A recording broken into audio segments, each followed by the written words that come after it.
संपूर्ण विश्वात प्रचलित असलेले सर्व धर्म जणू काही गीतेचीच प्रतिरूप आहेत. भगवान महावीर, भगवान गौतम बुद्ध, गुरु नानक, कबीर या महापुरुषांनी अत्यंत श्रद्धापूर्वक केलेल्या तपश्चर्येचं फलित म्हणजेच श्रीमद भगवद्गीता होय. आपल्या आत्मावलोकनार्थ यथार्थ गीतेतील काही पुष्प ध्वनिफीत रूपानं प्रस्तुत होत आहेत.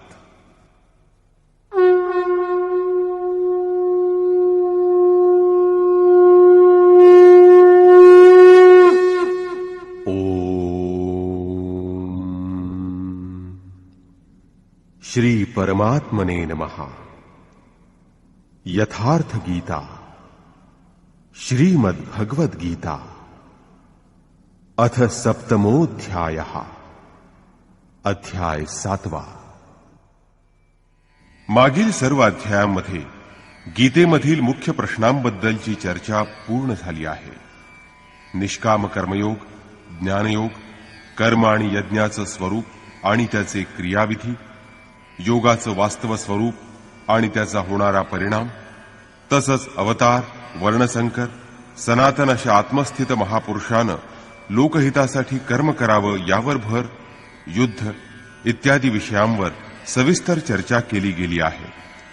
पुढील अध्यायांमध्ये योगेश्वर श्रीकृष्णांनी या विषयांच्या संदर्भात अनेक पूरक असे प्रश्न चर्चेला घेतले आहेत. त्या प्रश्नांची समाधानकारक उत्तरं आराधनेला सहाय्यक होतील. 6व्या अध्यायातील शेवटच्या श्लोकात योगेश्वर श्रीकृष्णांनी सांगितलं आहे की जो योगी मद्गतेनांतरात्मना माझ्या ठिकाणी अंतःकरण ठेवून श्रद्धेनं मला निरंतर भजतो तो योगी मला सर्वात श्रेष्ठ वाटतो. श्रीकृष्णांनी या श्लोकात स्वतःच एका प्रश्नाचं बीजारोपण केलं आहे. परमेश्वराच्या ठिकाणी उत्तम प्रकारे अंतःकरण ठेवणं म्हणजे काय, हाच तो प्रश्न. अनेक योगी परमात्म्याला प्राप्त तर करून घेतात, पण तरीही त्यांना काहीतरी खटकत राहतं, कशाची तरी उणीव भासत राहते. यत्किंचितही उणीव राहणार नाही अशी उत्तम अवस्था कधी प्राप्त होईल, परमेश्वराची संपूर्ण ओळख केव्हा होईल, म्हणजेच त्याचं संपूर्ण ज्ञान कधी प्राप्त होईल, ते कधी प्राप्त होतं, यावर योगेश्वर श्रीकृष्ण म्हणतात. श्री भगवान वाच.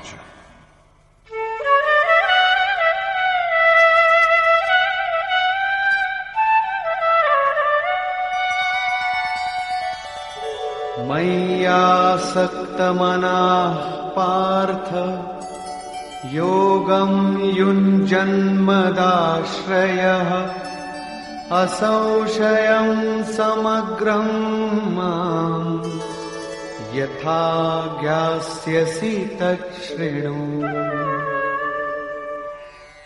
हे पार्था, माझ्या ठिकाणी ज्याचं मन आसक्त झालं आहे असा तू मदाश्रयः माझा आश्रय करून योगाभ्यास करीत कोणत्या प्रकारानं मला पूर्णत्वानं आणि शंका न राहता जाणशील ते ऐक. ते जाणल्यानंतर तुला यत्किंचितही संशय राहणार नाही. यानंतर श्रीकृष्णांनी त्या महान परमात्म्याची, महातत्वाची संपूर्ण ओळख अर्थात ज्ञान करून दिलं आहे.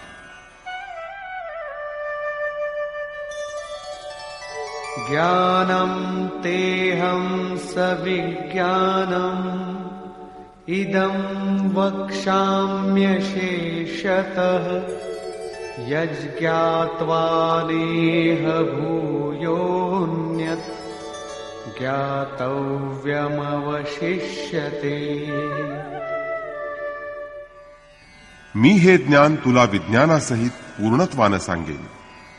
स्वरूप ज्ञानाच्या प्राप्तिकाळात यज्ञ ज्याची सृष्टी करतो त्या अमृत तत्वाबरोबर जे प्राप्त होतं त्याचं नाव ज्ञान आहे. परमतत्व परमात्म्याला जाणण्याचं नाव ज्ञान आहे. या महापुरुषाला अफाट विश्वात सर्व ठिकाणी कार्य करण्याचं जे सामर्थ्य प्राप्त झालेलं असतं त्याला विज्ञान म्हणतात. तो महाप्रभू एकाच वेळेस सर्वांच्या हृदयात कशा प्रकारे कार्य करीत असेल, तो कशा प्रकारे उठतो, कशा प्रकारे बसतो, प्रकृतीच्या द्वंद्वातून बाहेर काढून स्वरूप प्राप्तीपर्यंतचं अंतर कशा प्रकारे कापून तिथपर्यंत पोहोचवतो, या त्याच्या सर्व कार्यप्रणालीचं नाव विज्ञान आहे. हे विज्ञानसहित संपूर्ण ज्ञान मी तुला सांगेन की जे जाणल्यावर किंवा ऐकल्यानंतर या लोकी आणखी काही जाणण्यासारखं उरत नाही. परंतु हे ज्ञान प्राप्त करून घेणाऱ्यांची संख्या फार कमी आहे.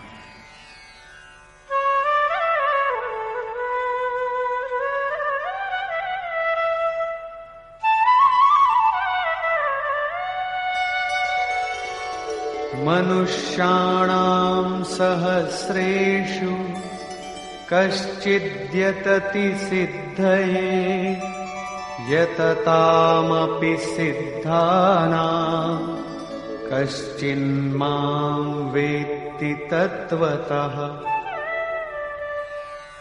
सहस्रावधी मनुष्यांमध्ये एखादाच मनुष्य माझ्या प्राप्तीसाठी प्रयत्न करीत असतो आणि त्या प्रयत्न करणाऱ्यांमध्ये एखादाच योगी तत्वासहित माझ्या स्वरूपाला जाणतो. परंतु हे तत्व कुठं आहे?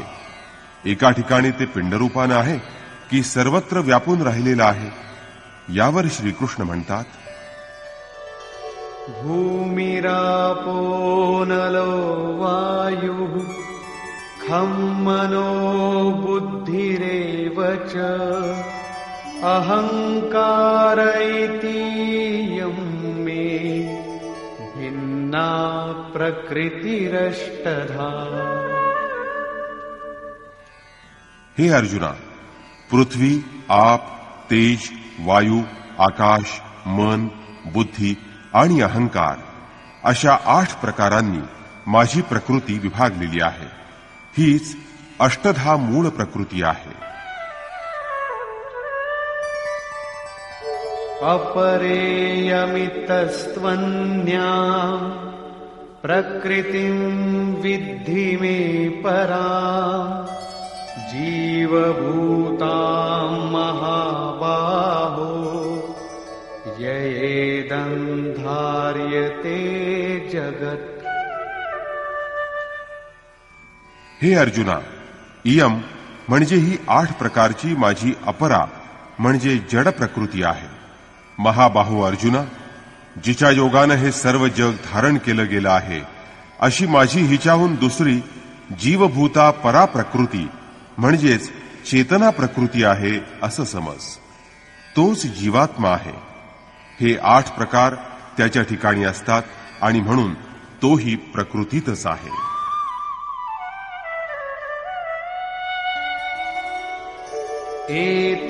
एतद्योनीनि भूतानि सर्वाणीत्युपधारय अहं कृत्स्नस्य जगतः प्रभवः प्रलयस्तथा. अर्जुना, सर्व प्राणीमात्र एतद्योनीनी या महाप्रकृतींपासून म्हणजेच माझ्या परा आणि अपरा या 2 प्रकृतींपासून उत्पन्न झालेले आहेत हे तू जाण. या 2 प्रकृती म्हणजे एकमात्र योनी आहेत. म्हणून अखिल जगाचं उत्पत्ती स्थान तसंच विलयस्थान मीच आहे. या सर्व जगाचा आदी आणि अंत मीच आहे. मीच जगाच्या आदी अंताचं मूळ कारण आहे. जोपर्यंत ही सर्व सृष्टी विद्यमान आहे तोपर्यंत मीच उत्पत्ती स्थान आहे. आणि जेव्हा एखादा महापुरुष या प्रकृतीच्या पलीकडे जातो तेव्हा महाप्रलय मीच आहे. सृष्टीच्या उत्पत्ती आणि विलयाच्या प्रश्नाबाबत मनुष्याचं नेहमीच कुतूहल असतं. जगातील अनेक शास्त्रांमध्ये याबद्दल विविध गोष्टी प्रचलित आहेत. कुणाच्या मते प्रलयाच्या वेळी सर्व जग त्यात बुडून जातं, तर कुणाच्या मते सूर्य इतका खाली येतो की त्याच्या उष्णतेनं अवघी पृथ्वी जळून जाते. कुणी यालाच कल्पांत असं म्हणतात. त्यांच्या मते या दिवशी सर्वांचा निवाडा केला जातो, तर काही जण नित्य प्रलय, नैमित्तिक प्रलय असे प्रलयाचे प्रकार मोजण्यात व्यस्त आहेत. परंतु योगेश्वर श्रीकृष्णांच्या अनुसार प्रकृती अनादी आहे. प्रकृतीमध्ये परिवर्तन होत असतं, परंतु ती कधी नष्ट झालेली नाही.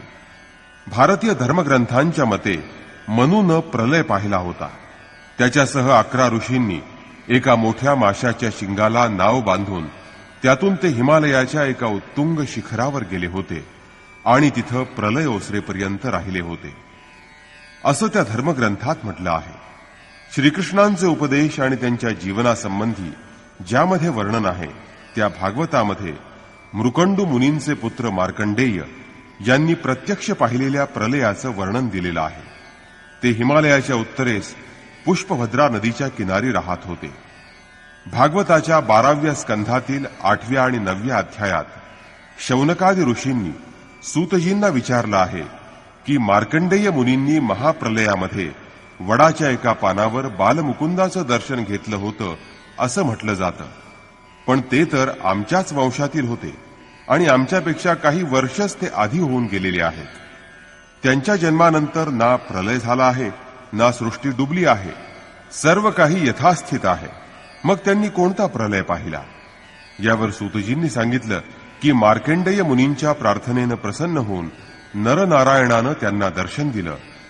तेव्हा मार्कंडेय मुनींनी भगवंताला प्रार्थना केली की आपली ती माया मी पाहू इच्छित आहे की जिच्यामुळे प्रेरित होऊन हा आत्मा अनंत योनींमध्ये भ्रमण करीत राहतो. भगवंतानं ते कबूल केलं आणि एक दिवस जेव्हा मार्कंडेय आपल्या आश्रमात भगवत चिंतनात तन्मय झाले होते तेव्हा त्यांना दिसलं की चारी बाजूंनी समुद्र उफाळत होता. त्यात मोठमोठ्या मगरी दिसत होत्या. स्वतः मार्कंडेय त्या क्रोधित मगरींच्या कचाट्यात सापडले होते आणि आपला जीव वाचवण्यासाठी इकडं तिकडं धावत होते. आकाश, सूर्य, पृथ्वी, चंद्र, स्वर्ग, ज्योतिषमंडल हे सर्व त्या समुद्रात बुडून गेलं. इतक्यात मार्कंडेय मुनींना एक वडाचं झाड आणि त्याच्या पानावर बालमुकुंदाचं दर्शन झालं. नंतर त्याच्या श्वासाबरोबर मार्कंडेय मुनी त्याच्या पोटात गेले आणि आपला आश्रम, सूर्यमंडलसहित सृष्टी सजीव झालेली तिथे दिसली. त्यानंतर त्याच्या श्वासाबरोबर ते त्या शिशूच्या उदरातून बाहेर आले. त्यांनी जेव्हा डोळे उघडले तेव्हा मार्कंडेय मुनींनी स्वतःला आश्रमात आसनावर बसलेल्या अवस्थेत पाहिलं. याचा अर्थ अनेक वर्षांच्या तपस्येनंतर मार्कंडेय मुनींनी ते ईश्वरीय दृश्य आपल्या हृदयात पाहिलं, त्याचा अनुभव घेतला. त्यावेळी बाह्य जग मात्र तसंच्या तसं यथास्थित होतं. तेव्हा प्रलय म्हणजे योग्याच्या हृदयात ईश्वराशी मिलन घडवून आणणारी एक दिव्य अनुभूती आहे. आराधनेच्या पूर्ती काळात योग्याच्या हृदयात संसाराचा प्रवाह नाहीसा होतो आणि अव्यक्त परमात्मा तिथं प्रकट होतो. हाच प्रलय होय. म्हणजे प्रलय हा बाहेर असत नाही तर शरीराच्या आत वसत असणाऱ्या हृदयात तो असतो. हा प्रलय म्हणजे अद्वैताची अनिर्वचनीय स्थिती आहे. ती एक क्रियाशील अनुभूती आहे. केवळ बुद्धीनं निर्णय घेणारे भ्रम निर्माण करतात. मग तिथं आम्ही असो की तुम्ही, तिथं भ्रमच निर्माण होतो. हीच गोष्ट पुढे स्पष्ट करताना श्रीकृष्ण म्हणतात,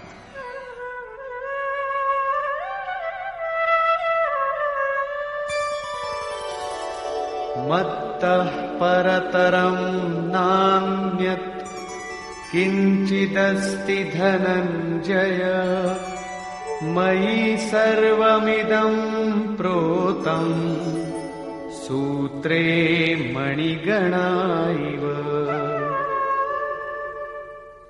हे धनंजया, माझ्याहून वेगळं असं दुसरं काही नाही. हे सर्व जग दोऱ्यात ओवलेल्या मण्यांप्रमाणे माझ्या ठाई ओवलेलं आहे. हे खरं असलं तरी त्याला जाणायचं कधी? या अध्यायाच्या पहिल्या श्लोकानुसार जेव्हा साधक अनन्य भक्तीनं युक्त होऊन माझ्या भगवंताच्या ठिकाणी परायण होतो, आसक्त होतो, तेव्हाच ईश्वराचं दर्शन घडतं. योगामध्ये आसक्त झालं पाहिजे, त्याशिवाय ईश्वराचं दर्शन अप्राप्य आहे.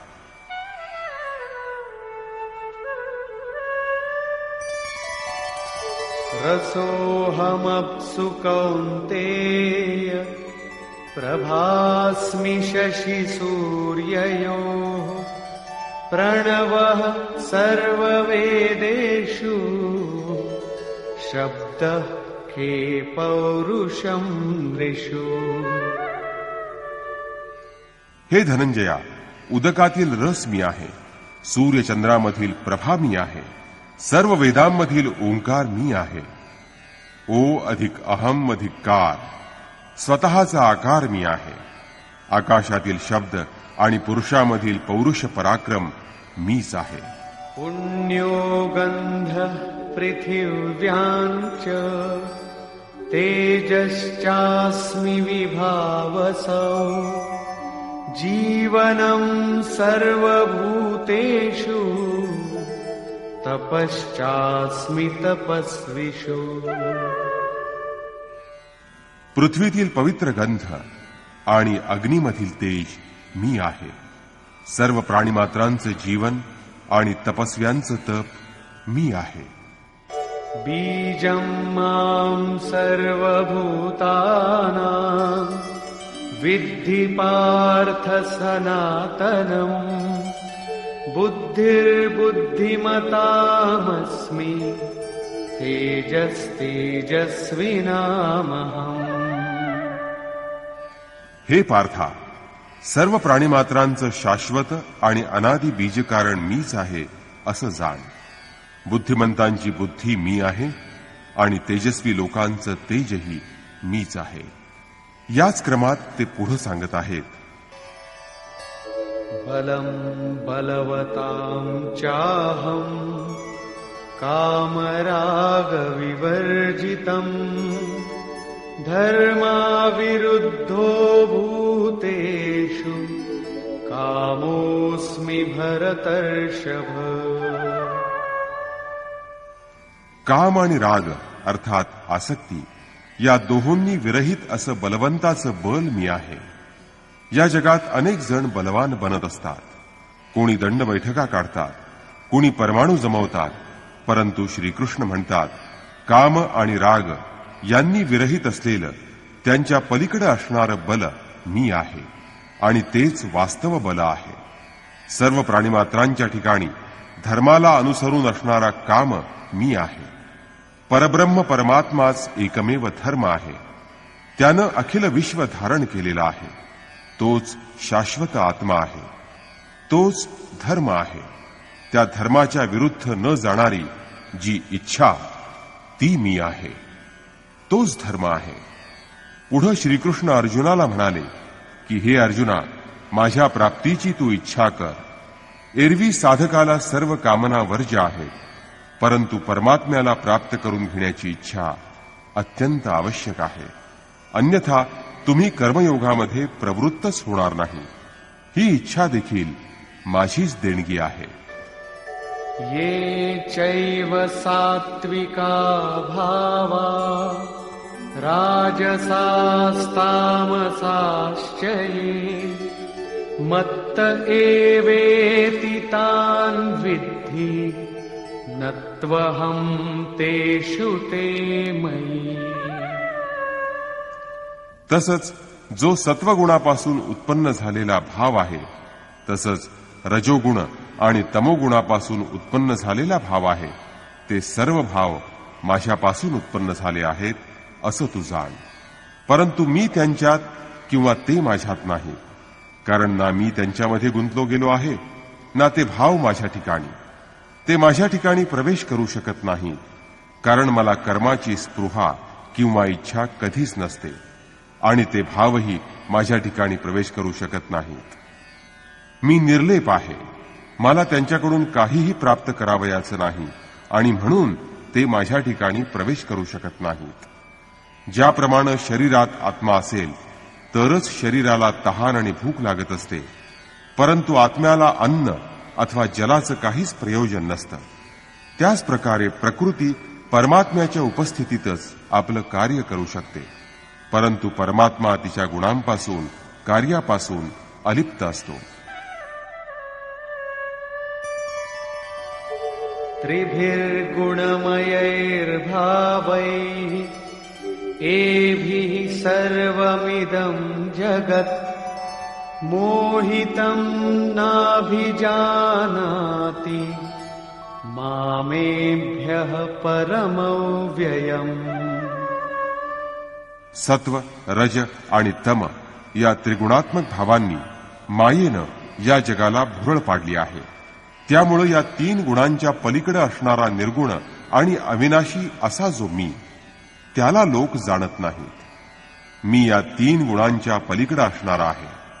त्यामुळं या गुणांपैकी अंशमात्रही गुण शिल्लक असेल, वसत असेल, तर तो साधक मला जाणत नाही.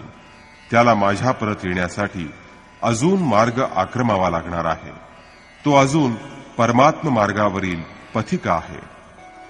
दैवी ह्येषा गुणमयी मम माया दुरत्यया मामेव ये प्रपद्यन्ते मायामेतान्तरन्ति ते. ही माझी त्रिगुणातीत अद्भुत अशी माया पार करणं अत्यंत दुस्तर आहे, अत्यंत कठीण आहे. परंतु जे साधक मला निरंतर भजतात, मला शरण येतात, तेच या मायेला पार करू शकतात, तेच या मायेला तरून जातात. ही माया दैवी असली तरी अगरबत्ती लावून तिची पूजा करत बसू नका. तिला पार करण्याचा प्रयत्न करा.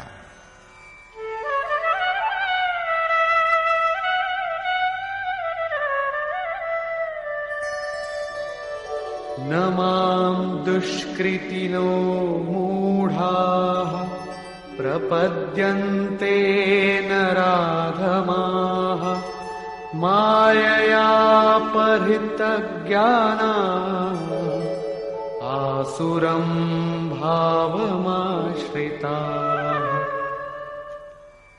जे मला निरंतर भजतात तेच मला जाणत असतात, परंतु तरीही लोक मला शरण येत नाहीत.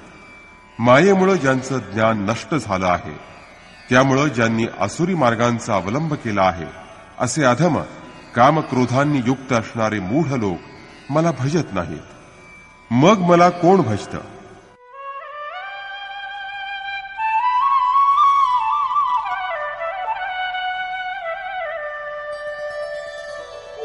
चतुर्विधा भजन्ते मां जनाः सुकृतिनोऽर्जुन आर्तो जिज्ञासुरर्थार्थी ज्ञानी च भरतर्षभ. हे भरतश्रेष्ठ अर्जुना, सुकृतीत नियत कर्म करणारे, ज्यामुळे श्रेयाची प्राप्ती होते, अर्थार्थी द्रव्याची इच्छा करणारे आर्तः, दुःखापासून मुक्त होण्याची इच्छा करणारे जिज्ञासू, म्हणजे परमेश्वराला जाणण्याची इच्छा करणारे, आणि ज्ञानी म्हणजे ज्यांना ब्रह्मज्ञान प्राप्त झाले आहे, असे 4 प्रकारचे भक्तजन मला भजतात. अर्थ म्हणजे द्रव्य ही अशी वस्तू आहे की ज्यामुळं आमच्या शरीराच्या किंवा तत्संबंधी गोष्टींची अर्थात गरजांची पूर्ती होत असते. त्यामुळं द्रव्याची इच्छा प्रथम ईश्वराकडूनच पूर्ण होत असते. श्रीकृष्ण म्हणतात की मीच ही इच्छा पूर्ण करतो, परंतु एवढ्याच त्याचा वास्तविक अर्थ नाही. आत्मिक संपत्ती ही स्थिर संपत्ती आहे, हा त्याचा अर्थ आहे. सांसारिक अर्थाची पूर्ती करीत करीत भगवंत भक्ताला आत्मिक संपत्तीकडे आकर्षित करतात, कारण त्यांना माहीत आहे की केवळ या बाह्य संपत्तीनं माझा भक्त सुखी होणार नाही, आणि म्हणून ते त्याचं मन आत्मिक संपत्तीकडे लावून देतात. आपल्या भक्ताच्या सुखासाठी अशा प्रकारे भगवंत त्याला आत्मिक संपत्तीही देतात. लोक लाहू परलोक निबाहू, या लोकी लाभ आणि परलोकात निर्वाह, या दोन्ही गोष्टी भगवंताच्या आहेत. भगवंत आपल्या भक्ताला कधीही रिक्त ठेवीत नाहीत. आर्त म्हणजे जे दुःखी आहेत ते दुःखापासून मुक्ती मिळवण्यासाठी भगवंताला भजतातच. तिसरा जिज्ञासू, माझं स्वरूप समग्रपणे जाणण्याची इच्छा करणारा तो जिज्ञासू मला भजतो. आणि ज्यांची साधना परिपक्व झालेली आहे, ज्यांनी भगवंताचं प्रत्यक्ष दर्शन घेऊन आत्मज्ञान प्राप्त केलं आहे, ते ज्ञानीही मला भजतात. अशा प्रकारे 4 प्रकारचे लोक मला भजत असतात. त्यामध्ये ज्ञानी श्रेष्ठ आहे, अर्थात ज्ञानी पण माझा भक्तच असतो. तेषां ज्ञानी नित्ययुक्त एकभक्तिर्विशिष्यते प्रियो हि ज्ञानिनोत्यर्थम् अहं स च मम प्रियः. अरे अर्जुना, त्या 4 भक्तांमध्ये जो नित्य माझ्यामध्ये स्थित असतो, जो मद्रूप होऊन माझी अनन्य भक्ती करतो, तो ज्ञानी अत्यंत श्रेष्ठ आहे.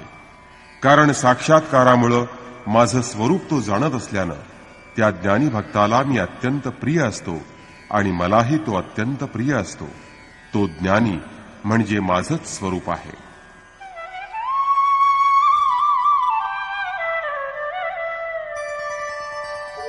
उदाराः सर्व एवैते ज्ञानी त्वात्मैव मे मतम् आस्थितः स हि युक्तात्मा मामेवानुत्तमां गतिम्. वास्तविक 4 प्रकारचे भक्त उत्कृष्ट आहेत, ते उदार आहेत. त्यांनी कोणती उदारता दाखवली? भगवंताची भक्ती केल्यानं भगवंताला काही प्राप्त होतं का? की भगवंतामध्ये काही उणीव आहे जी या भक्तांनी पूर्ण केली? नाही. उदारचा असा अर्थ नाही. तर आपल्या आत्म्याला अधोगतीला जाऊ न देता त्याचा विकास करण्यात, त्याचा उद्धार करण्यात जे अग्रेसर असतात ते. या अर्थानं इथं त्या 4 भक्तांना उदार असं म्हटलं आहे. परंतु ज्ञानी तर केवळ माझंच स्वरूप आहेत, तो माझा आत्मा आहे असं मला वाटतं.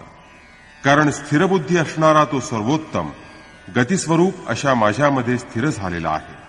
अर्थात तो ज्ञानी म्हणजे मीच आहे आणि तो माझ्यामध्ये आहे. माझ्यात आणि त्याच्यात काहीही अंतर नाही, यावरच भार देत ते पुढे म्हणतात.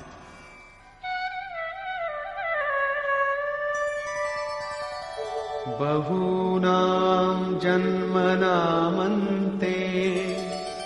ज्ञानवान् मां प्रपद्यते वासुदेवः सर्वमिति स महात्मा सुदुर्लभः. अभ्यास करता करता अनेक जन्मांच्या शेवटच्या जन्मामध्ये म्हणजे त्या जीवनात ईश्वराची प्राप्ती होणार असते. त्या जन्मात ईश्वराचा साक्षात्कार झाल्यानंतर हे सर्व विश्व वासुदेव होय असं ज्ञान प्राप्त होऊन तो ज्ञानी माझी उपासना करतो. तो मला येऊन मिळतो. तथापि असं जाणणारा महात्मा दुर्लभ आहे. हा ज्ञानी वासुदेवाचा फोटो करून किंवा मूर्ती बनवून तिची उपासना करीत नाही, तर तो वासुदेवाला स्वतःच्या हृदयात पाहत असतो आणि त्याला भजत असतो. अशा या ज्ञानी महात्म्याला श्रीकृष्ण तत्वदर्शी असंही म्हणतात. अशा महापुरुषांमुळेच समाजाचं कल्याण होतं. अशा प्रकारचे तत्वदर्शी महापुरुष अत्यंत दुर्लभ असतात असं श्रीकृष्ण म्हणतात. जेव्हा श्रेय आणि प्रिय म्हणजे मुक्ती आणि भोग दोन्ही परमेश्वराला मिळतात, तेव्हा सर्वांनी खरोखर भगवंताचं भजन केलं पाहिजे, त्याची उपासना केली पाहिजे. परंतु लोक तसं करीत नाहीत. असं का? श्रीकृष्ण म्हणतात, कामैस्तैस्तैर्हितज्ञानाः प्रपद्यन्तेऽन्यदेवताः तन्तन्नियममास्थाय प्रकृत्या नियताः स्वया. जो तत्वदर्शी महात्मा अर्थात परमात्मा सर्व काही आहे ही गोष्ट लोक समजू शकत नाहीत. कारण वासनांच्या अभिलाषेमुळे त्यांची विवेकबुद्धी नष्ट झालेली आहे. त्यामुळं आपल्या जन्मजात प्रकृतीप्रमाणे म्हणजेच जन्मजन्मांतरीच्या संस्कारांमुळे प्राप्त झालेल्या स्वभावाप्रमाणे माझ्याहून अन्य अशा देवतांचा आणि त्यांच्यासाठी प्रचलित असणाऱ्या नियमांचा किंवा व्रतांचा ते आश्रय घेतात. या श्लोकात अन्य देवतांबद्दल प्रथमच उल्लेख आलेला आहे.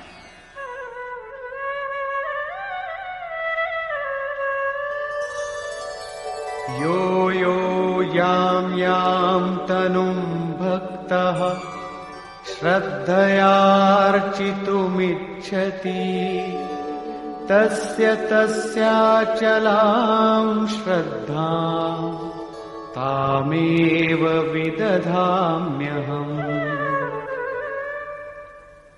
सत्काम हेतूनं उपासना करणारा जो भक्त ज्या ज्या देवतेची श्रद्धापूर्वक उपासना करू इच्छितो त्या त्या भक्ताची त्या त्या देवतेवरील श्रद्धा मी स्थिर करतो. मीच स्थिर करतो, कारण देवता नावाची दुसरी कोणतीही वस्तू असती तर तिनंच भक्ताची श्रद्धा स्थिर केली असती. परंतु त्या देवतांविषयी भक्तांची भिन्न भिन्न समजूत असते. सर्व देवदेवतांमध्ये मीच भरलेला असतो ही गोष्ट त्या भक्तांनी जाणलेली नसते.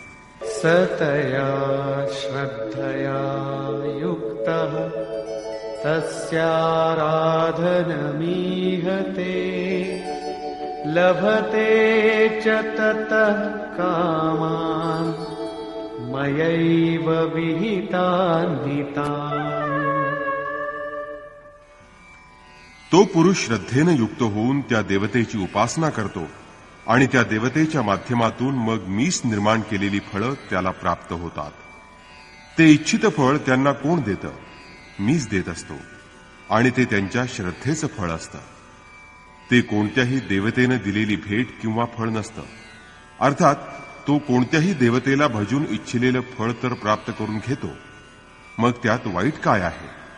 यावर श्रीकृष्ण म्हणतात, अन्तवत्तु फलम् तेषाम् तद्भवत्यल्पमेधसाम् देवान् देवयजो यान्ति मद्भक्ता यान्ति मामपि. परंतु त्या अल्पबुद्धी असणाऱ्या लोकांना मिळणारं फळ हे अल्पकाळ टिकणारं म्हणजे नाशवंत असतं. आज ते फळ आहे, पण ते भोगता भोगता नष्ट होतं, म्हणून ते नाशवंत आहे. जे लोक देवतांची उपासना करतात त्या देवतांप्रत पोहोचतात, तथापि या देवताही नाशवंत असतात. अर्जुन, या देवतांसह यावन मात्र जग परिवर्तनशील आणि मर्त्य आहे. तथापि परमतत्व मात्र शाश्वत तत्व आहे. जे भक्त मला भजतात ते मजप्रत येतात, म्हणजेच परमतत्व प्राप्त करतात. जे अव्यक्त आहे नैष्ठिकीम परमशांती ते प्राप्त करतात. 3ऱ्या अध्यायात योगेश्वर श्रीकृष्णांनी सांगितलं की या यज्ञद्वारा तुम्ही देवतांची म्हणजेच दैवी संपदेची उन्नती करा. जसजशी दैवी संपदेची उन्नती होईल तसतशी तुमचीही उन्नती होईल. क्रमशः उन्नती करत करत परमश्रेयाची प्राप्ती करून घ्या. इथं देवता त्या दैवी संपदेचा समूह आहे की जिच्यापासून परमदेव परमात्म्याचं देवत्व प्राप्त केलं जातं. दैवी संपदा मोक्षासाठी असते. या संपदेच्या 24 लक्षणांचं निरूपण गीतेतल्या 16व्या अध्यायात केलेलं आहे. हृदयाच्या अंतरंगातील परमदेव परमात्म्याचं देवत्व प्राप्त करून देणाऱ्या सद्गुणाचं नाव देवता असं आहे. म्हणजे देवता या अंतरंगात वास करणाऱ्या असतात. परंतु कालांतरानं लोकांनी आतील वस्तूचं बाहेर प्रदर्शन करण्यास सुरुवात केली. देवतांच्या मूर्ती बनवल्या, कर्मकांड रचलं आणि वास्तवतेपासून दूर उभे राहिले. श्रीकृष्णांनी वरील 4 श्लोकांमध्ये या भ्रांतीचं निराकरण केलं आहे, भ्रमनिरास केला आहे. गीतेमध्ये पहिल्यांदा अन्य देवतांचा उल्लेख करून त्यांनी सांगितलं की देवतांचं बाह्य अस्तित्व असतच नाही. लोकांची श्रद्धा जिकडं झोकते तिथं मी उभा राहतो आणि त्यांची श्रद्धा दृढ करून मीच त्यांच्या श्रद्धेचं फळ त्यांना देतो. ते फळही अल्पकाळ टिकणारच असतं. त्यामुळं अल्पकाळात फळ नष्ट होतं. देवता नष्ट होतात आणि त्या देवतांची उपासना करणाराही नष्ट होतो. ज्यांचा विवेक भ्रष्ट झाला आहे ते मूढ बुद्धीचे लोकच अन्य देवतांची पूजा करतात. श्रीकृष्ण 9व्या अध्यायात तर म्हणतात की अन्य देवतांचं पूजन करणं हेच अयोग्य आहे.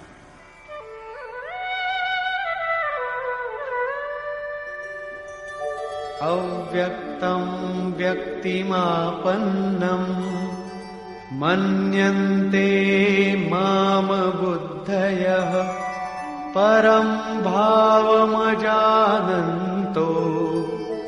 ममाव्ययमनुत्तमम्.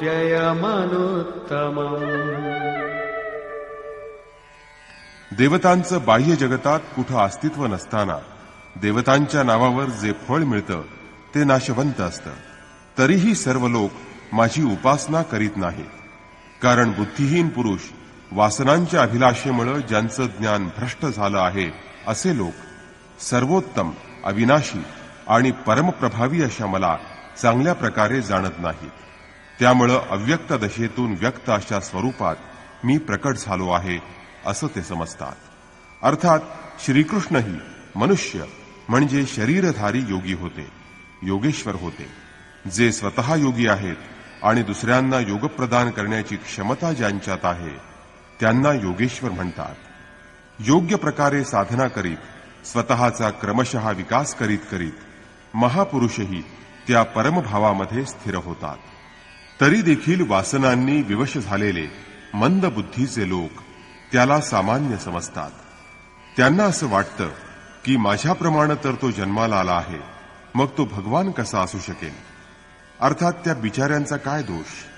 डोळे उघडताच शरीर तर दिसतं, परंतु ते महापुरुषांचं बाह्य स्वरूप पाहतात. ते त्याचं वास्तविक स्वरूप का पाहू शकत नाहीत.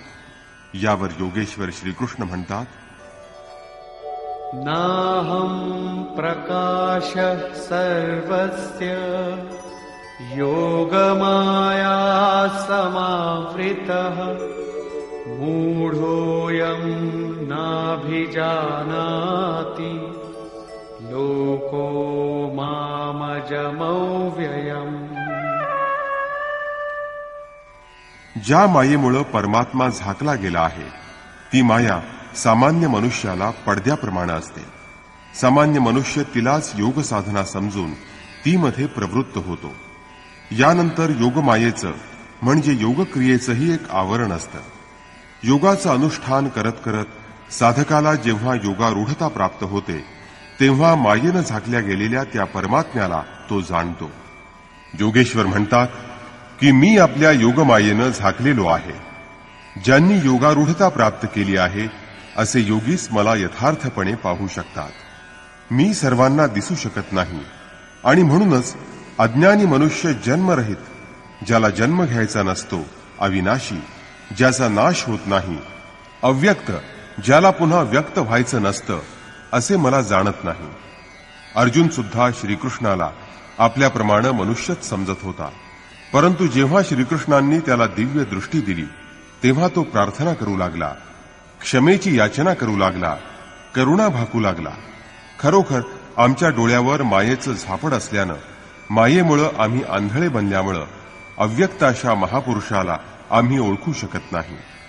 श्रीकृष्ण पुढे म्हणतात, वेदाहं समतीतानि वर्तमानानि चार्जुन भविष्याणि च भूतानि मां तु वेद न कश्चन. हे अर्जुना, माग होऊन गेलेल्या, सध्या असलेल्या आणि पुढे होणाऱ्या सर्व प्राण्यांना मी जाणतो, पण मला कोणी जाणत नाही. मला का जाणू शकत नाही. इच्छाद्वेषसमुत्थेन द्वन्द्वमोहेन भारत सर्वभूतानि सम्मोहम् सर्गे यान्ति परन्तप. भरतवंशी अर्जुना, इच्छा आणि द्वेषामुळं म्हणजेच रागद्वेषादी द्वंद्वरूपी मोहामुळं या जगातील सर्व प्राणी मोहवश होतात. त्यामुळं ते मला जाणत नाहीत. तर मग मला कोणीच जाणू शकणार नाही का. यावर योगेश्वर श्रीकृष्ण म्हणतात,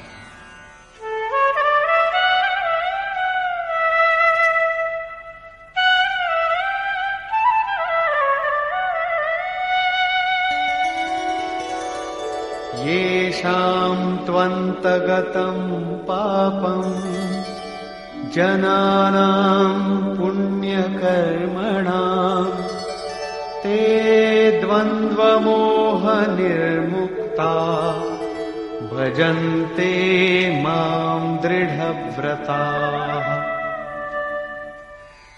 परंतु पुण्यकर्म जो सृष्टीचा अंत करणारा आहे, ज्याचं नाव कार्यम कर्म, नियतकर्म, यज्ञ प्रक्रिया असं आहे, असं कर्म करणाऱ्या ज्या भक्तांचं पाप नष्ट झालेलं असतं, असे ते रागद्वेषादी द्वंद्वरूपी मोहातून मुक्त होऊन दृढव्रत होत छाते माझी उपासना करतात. ते माझी उपासना कशासाठी आणि का करतात? जरामरणमोक्षाय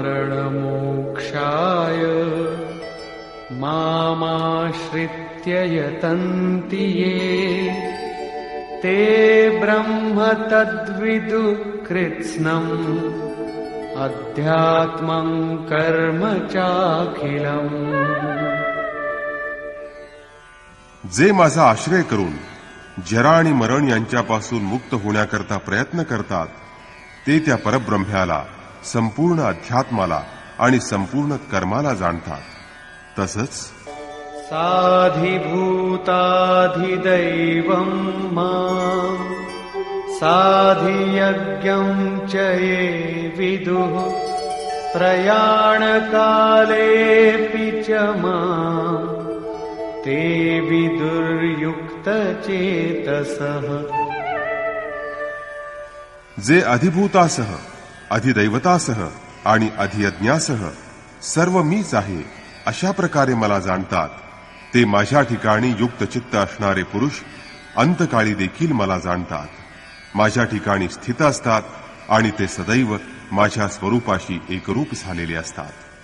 26व्या आणि 27व्या श्लोकात त्यांनी सांगितलं की मोहग्रस्त असल्यामुळं कुणी मला जाणत नाही, परंतु त्या मोहातून मुक्त होण्यासाठी प्रयत्न करतात. ते 1.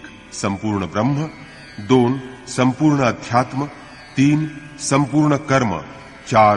संपूर्ण अधिभूत, 5. संपूर्ण अधिदैव आणि 6. संपूर्ण अधियज्ञासह मला जाणतात. अर्थात या सर्वांचा परिणाम मी सद्गुरू आहे. तेव्हा असा योगारूढ झालेला योगीच माझं स्वरूप जाणतो. कुणीच जाणत नाही असं नाही. निष्कर्ष. या 7व्या अध्यायात योगेश्वर श्रीकृष्णानं सांगितलं की जो अनन्य भावानं माझ्या ठिकाणी स्वतःला समर्पित करून माझा आश्रय घेऊन जो योग साधना करतो तो समग्रपणे माझं स्वरूप जाणतो. हजारोंमध्ये कुणी एखादाच मला जाणण्याचा प्रयत्न करतो आणि प्रयत्न करणाऱ्यांमध्ये कुणी एखादाच मला जाणतो. तो मला पिंड रूपानं एकाच ठिकाणी नाही, परंतु सर्वत्र व्यापून राहिलेला असा पाहतो. माझी ही जड प्रकृती 8 प्रकारात विभागली गेलेली आहे आणि तिच्या अंतरंगात माझी जीवनरूप चेतना प्रकृती आहे. या दोहोंच्या संयोगानं सर्व सृष्ट जगत निर्माण झालेलं आहे. तेज आणि पराक्रम माझ्यामुळेच आहेत. वासना आणि आसक्तीरहित बल आणि धर्माला अनुसरून असणारा काम मीच आहे. साधकाला सर्व कामना वर्ज्य असल्या तरी माझ्या प्राप्तीची तू कामना कर. मनात अशा प्रकारची इच्छा निर्माण होणं हा माझाच प्रसाद आहे असं समज. परमेश्वराला प्राप्त करून घेण्याची कामनाही धर्मानुकूल कामना आहे असं समज. श्रीकृष्णांनी इथं सांगितलं की मी 3 गुणांच्या अतीत आहे. परमतत्वाला स्पर्श करून परमभावामध्ये मी स्थित आहे. परंतु भोगासक्त मूढ पुरुष सरळ माझी भक्ती न करता अन्य देवतांची उपासना करतात. वास्तविक ह्या देवता अस्तित्वात नाहीत. कोणी दगड, पाणी, वृक्ष किंवा इतर कोणत्याही गोष्टीची जर श्रद्धापूर्वक पूजा करू इच्छित असतील तर त्यांची श्रद्धा मीच दृढ करतो आणि मग मीच त्यांच्या देवतांच्या रूपानं फल देत राहतो. कारण देवता अस्तित्वातच नाहीत. तसंच त्यांच्याजवळ कसलं फळही द्यायला नाही. मी मायेच्या आवरणानं झाकलेला असल्यानं लोक माझं मूळ स्वरूप पाहू शकत नाहीत. त्यांच्या दृष्टीनं मी एक सामान्य मनुष्य आहे आणि म्हणून ते माझी आराधना करीत नाहीत. सातत्यानं अनुष्ठान करणारेच योगमायेचं आवरण दूर करून शरीरधारी अशा माझं अव्यक्त स्वरूप जाणतात.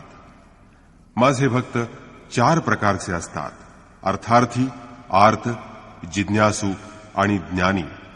अनेक जन्मांपासून सातत्यानं चिंतन करत करत शेवटच्या जन्मात ईश्वराची प्राप्ती करून घेणारा ज्ञानी म्हणजे माझंच स्वरूप आहे असं तू जाण. म्हणजेच अनेक जन्मांपासून भगवंताचं सातत्यानं श्रद्धापूर्वक चिंतन करणारे परमेश्वराप्रत जातात. राग, द्वेष आणि मोहयुक्त मनुष्य मला कधीही जाणू शकत नाही. परंतु राग, द्वेष आणि मोहरहित होऊन जो नियत कर्माचं, ज्याला थोडक्यात आराधना म्हणता येईल, त्याचं चिंतन करीत जरा मरणापासून मुक्त होण्याचा प्रयत्न करतात ते लोक माझं समग्र स्वरूप जाणतात. ते संपूर्ण ब्रह्म, संपूर्ण अध्यात्म, संपूर्ण अधिदैव, संपूर्ण कर्म आणि संपूर्ण यज्ञासहित मला जाणतात. असे ते मला समग्रपणे जाणणारे योगी माझ्यामध्ये प्रवेश करतात आणि त्यांच्या अंतकाळीही ते मलाच जाणतात. त्यानंतर त्यांना माझं विस्मरण कधीच होत नाही. या प्रकारे या अध्यायामध्ये परमात्म्याच्या समग्र स्वरूपाचं स्पष्टीकरण केलं आहे. समग्र स्वरूपाची इथं ओळख करून देण्यात आली आहे. ओम तत्सदिति श्रीमद्भगवद्गीतासूपनिषत्सु ब्रह्मविद्यायां योगशास्त्रे श्रीकृष्णार्जुन संवादे समग्रबोधः नाम सप्तमोऽध्यायः. याप्रमाणे श्रीमद्भगवद्गीतारूपी उपनिषदातील ब्रह्मविद्यांतर्गत योगशास्त्रातील श्रीकृष्ण आणि अर्जुन यांच्या संवादातील समग्र स्वरूपबोध नावाचा 7वा अध्याय समाप्त झाला. इति श्रीमत्परमहंस परमानंदस्य शिष्य स्वामी अडगडानंद कृते श्रीमद्भगवद्गीतायाः यथार्थगीता भाष्ये समग्रबोधः नाम सप्तमोऽध्यायः. अशा प्रकारे श्रीमत्परमहंस परमानंदजींचे शिष्य स्वामी अडगडानंदकृत श्रीमद्भगवद्गीतेवरील भाष्य यथार्थ गीता यामधील समग्र स्वरूपबोध नावाचा 7वा अध्याय समाप्त झाला. हरि ओम तत्सत.